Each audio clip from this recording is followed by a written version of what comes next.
Justin Trudeau has cracked down on independent journalists like no other prime minister in recent memory. In fact, not since the War Measures Act and Trudeau's appointed censors in the media has there been a government so hostile to contrary points of view. We learned that firsthand at last year's Media Freedom Conference in the United Kingdom. I attended along with Sheila Gunn-Reid and our friend Andrew Lawton from True North. And Sheila and Andrew were actually blocked from a press conference at the Media Freedom Conference by Chrystia Freeland, the co-chair of the conference. Here, take a quick look at that. Okay, so Global Mail, Global, CTV, Al Jazeera, CBC, and the National Income with me, please. And the others? What about the rest? The rest of us? The rest will have to see that. No, I think we No, all go. that's We all nonsense. go. No, that is nonsense. We all go. Let's Take us to the room and we can see if we can. Then we're not going, Brittany. We're just not. We're all going. This is a media freedom conference. Yeah, this is We ridiculous. just don't do that. Yeah, we're not going then. Well, thankfully, and perhaps miraculously, the other journalists there were so stunned by this censorship at a Media Freedom Conference that they actually refused to go in without Sheila and Andrew. A rare moment of solidarity, perhaps because the journalists there were not from the Toronto, Ottawa, Montreal Mean Girls media party. Well, it's been a year, actually more, and there is a sequel to that Media Freedom Conference. Instead of being held in London, England, Canada is co-sponsoring it with the African country of Botswana. Now, I'm not making fun of Botswana. I happen to know that it is one of the most successful countries in Africa in terms of the rule of law and other Western values like freedom of speech. So although they're perhaps not up to our Western levels, they are probably the best of the bunch.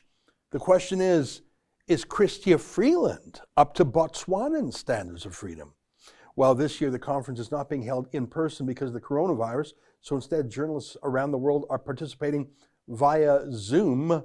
Our own Sheila Gunn-Reid is. But now we go to our friend Andrew Lawton, who attended with Sheila and I last time in London, England, and he joins us now via Skype. Andrew, great to see you again. How's the conference so far? You're not in sunny Botswana, you're in your own home, but is it worth attending so far?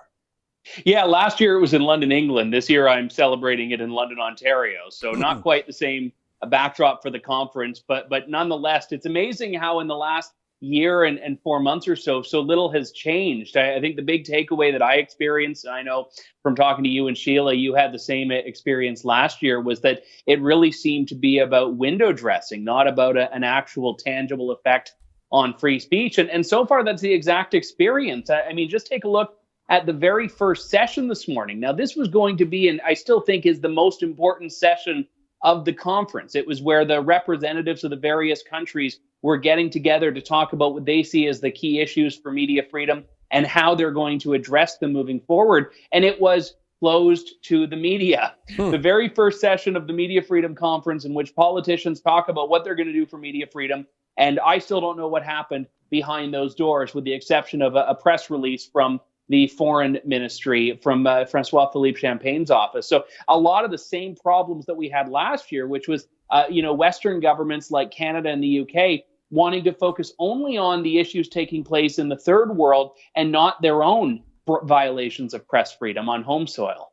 Yeah, and I'm so glad you're there because you have been personally banned by Justin Trudeau from attending the federal leaders debate. You were in court alongside our own David Menzies and Cian Bexley. All three of you were banned from the federal leaders debate. So yeah, I'm sure Botswana has things to work on. And I'm not trying to pick on them. I actually, from what I understand from both reading and also people who know Africa, Botswana is one of the better places if you believe in freedom. I'm not picking on them. Canada is the one that's falling down, that's sagging. Let me ask you this. One of the things I found odd about last year's Media Freedom Conference that I attended with you in London, England, was that they had lots of little secret back doors for censors.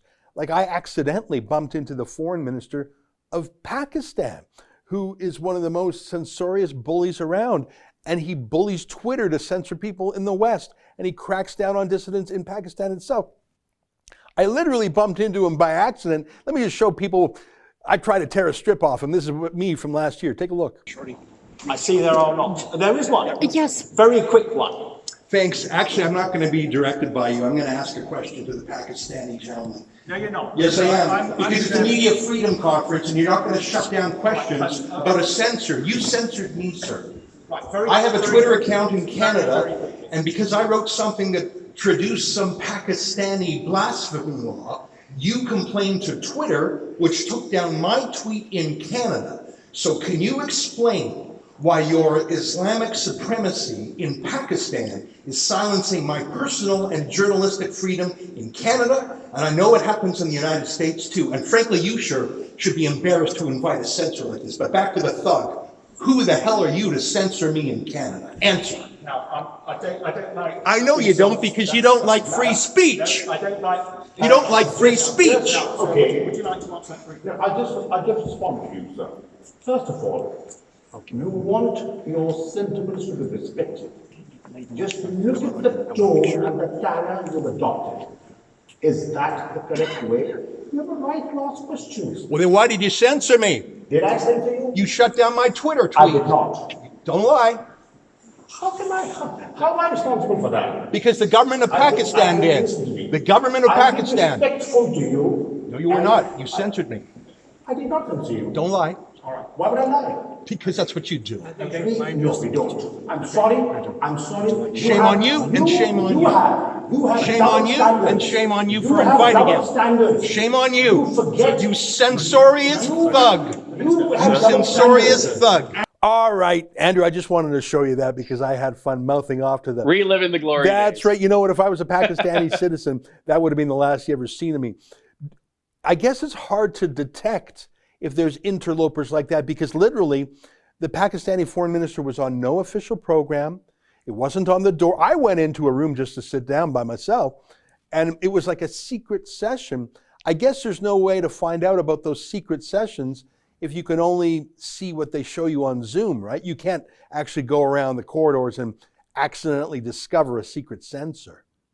Well, that's, I think, the most important point of this. And virtual conferences really have the one thing to them that you don't really get the news value out of, which is the official program. Whenever I've been at an actual event or summit, the real stories are the people you talk to, the things you overhear, the things you see, or as we've learned firsthand from last year, the process of being excluded from certain things. But, when I got my note from the Foreign Office last week that I had been accredited, it really isn't that big a deal when all the accreditation is here's a link to log on from your computer. Yeah. Knowing how the government has treated us in independent journalists in general in the last year. And that's, I think, the big problem here is that Justin Trudeau spoke this morning and he talked about his government's unrelenting commitment to free speech. And he talked about how his government's always going to stand up for it. No one's there to ask him about the fact that the government is fighting you and I in court ongoing against our press freedom. No one's there to ask about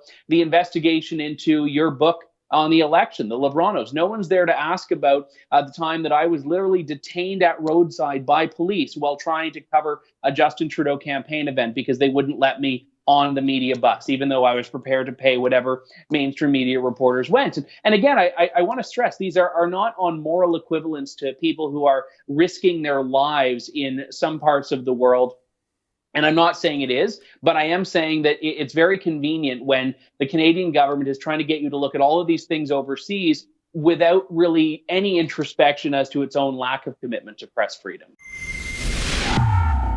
That's an excerpt from my daily show, The Ezra Levant Show. Every day I do a monologue on the news of the day, then I interview an interesting guest, and then I read my hate mail. You gotta subscribe. Go to rebelnews.com.